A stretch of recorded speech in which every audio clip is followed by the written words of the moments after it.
नमस्कार, मैं कमलेश कबीर आपका एक बार फिर स्वागत करता हूँ इस नए एपिसोड में। आज के इस एपिसोड में हम बात करने वाले हैं योगी के बटोगे तो कटोगे के बारे में। और इसकी बात करना क्यों जरूरी हो जाता है?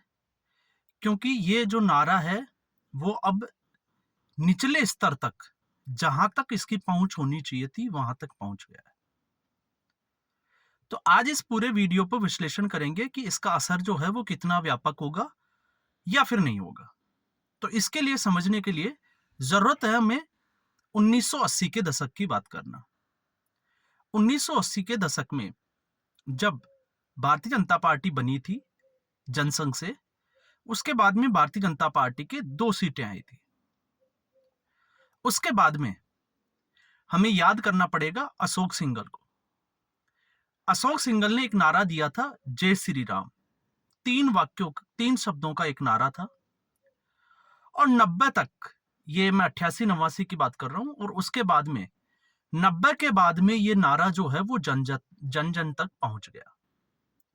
और 1992 में आपको पता होगा ये शुरुआत थी और उसका असर था जो आपने देखा, जिस तरीके से राम मंदिर का या हम कहें कि बाबरी मस्जिद का विध्वंस किया गया।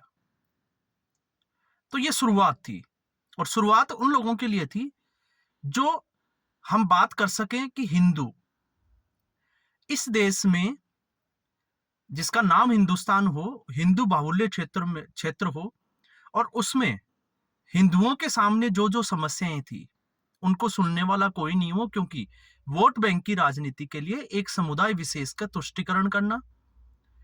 और आपको पता ही होगा जिस तरीके से राजनीति की जाती थी कि अल्पसंख्यकों का जो है वो पहला अधिकार है, जो भी रिसोर्सेज संसाधन जो है वो भारत में उपलब्ध है।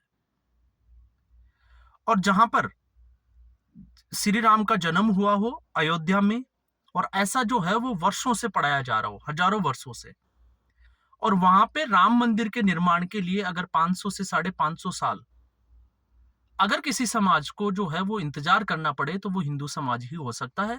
इसके अलावा अगर हम दूसरे किसी समाज की कल्पना करें तो मुझे नहीं लगता ये साइड जो है वो गलत होगा। और फिर हमेशा जो है वो शालीनता का पाठ जो है वो हमेशा हिंदुओं को ही पढ़ाया जाता है। ये इस देश की राजनीति की एक खास बात है।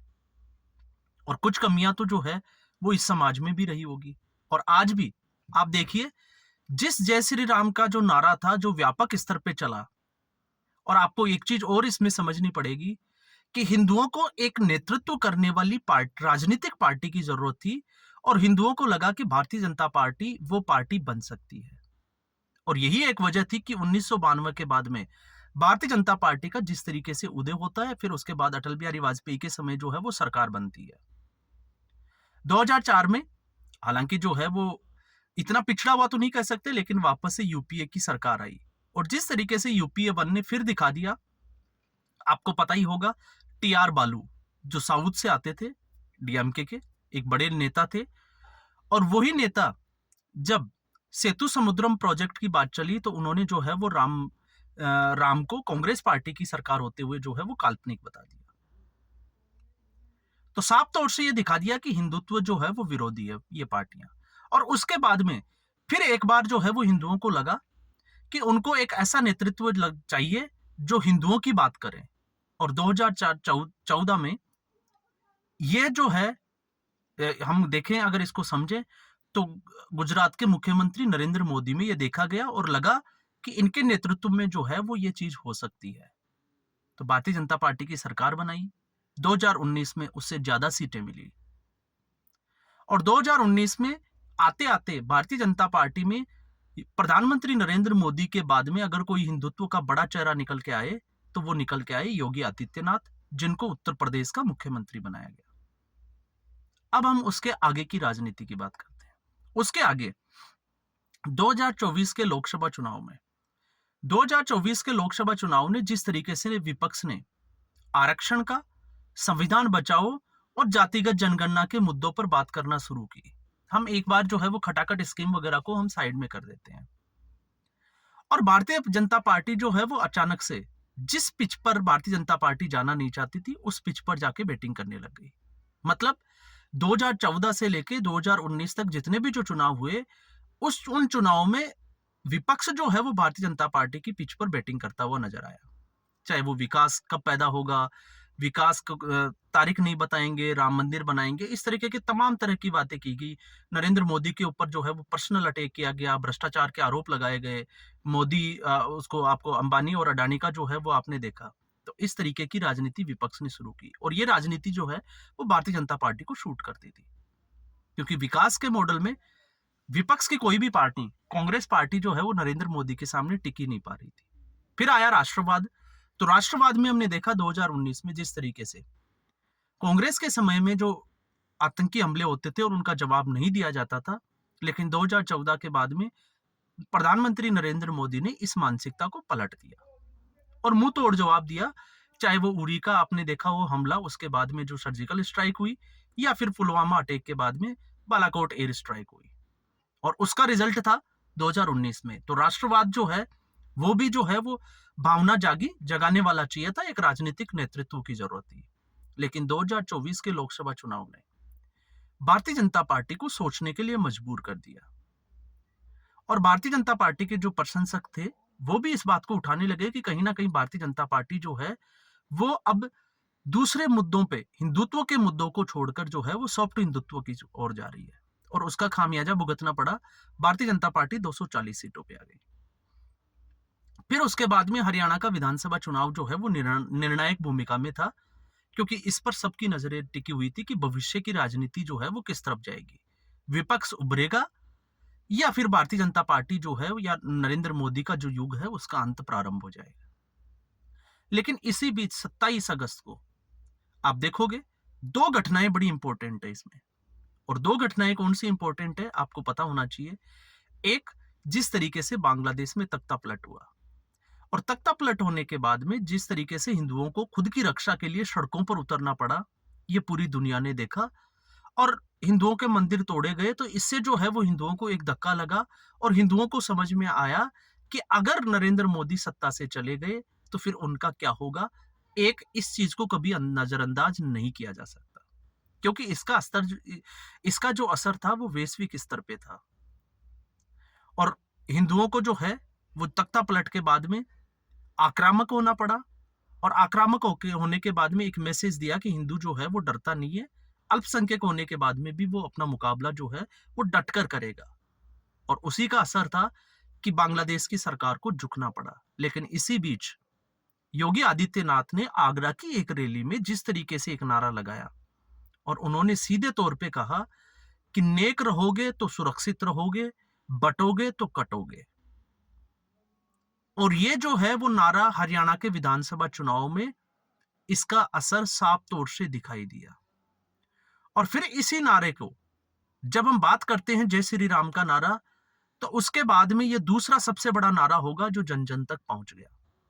उसके बाद में नरेंद्र मोदी की इसको जो है वो सहमति मिली, और नरेंद्र मोदी ने साफ तौर से कहा कि जिस तरीके से भारत को जो है वो भाषा, बोली और जाति के आधार पर बांटने की कोशिश हो रही है, तो उस आधार पे जो है वो हमें बंटना नहीं चाहिए।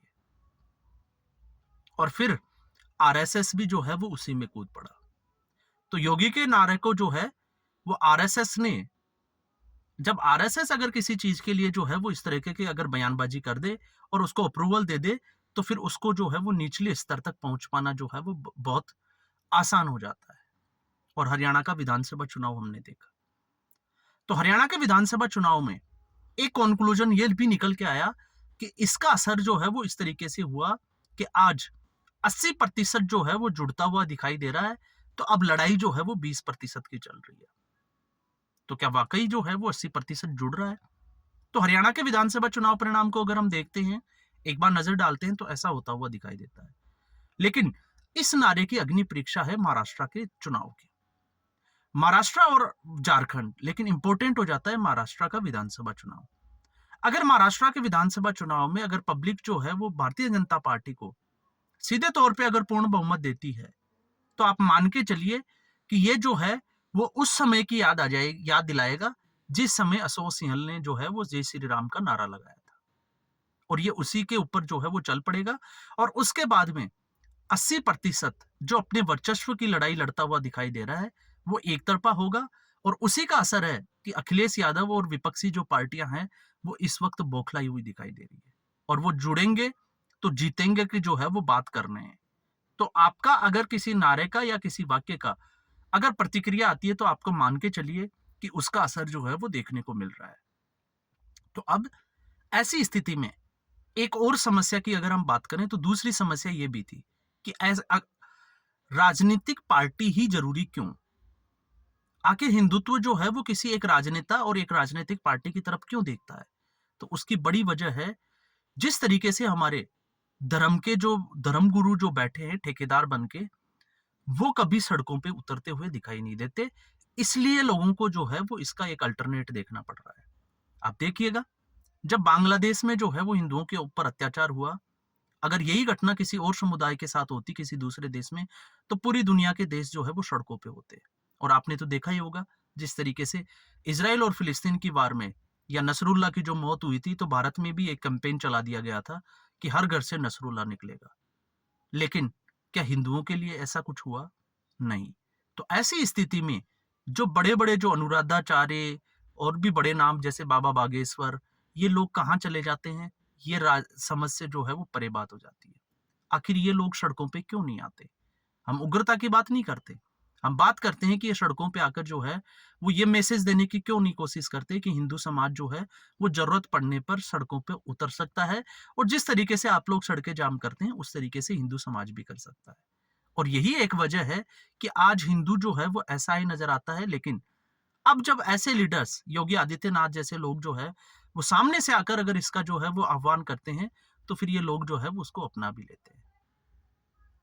तो आज के एपिसोड में बस इतना ही। उम्मीद करूंगा ये वीडियो एपिसोड आपको पसंद आया होगा। वीडियो को लाइक करें, शेयर करें, चैनल जरूर सब्सक्राइब करें। धन्यवाद।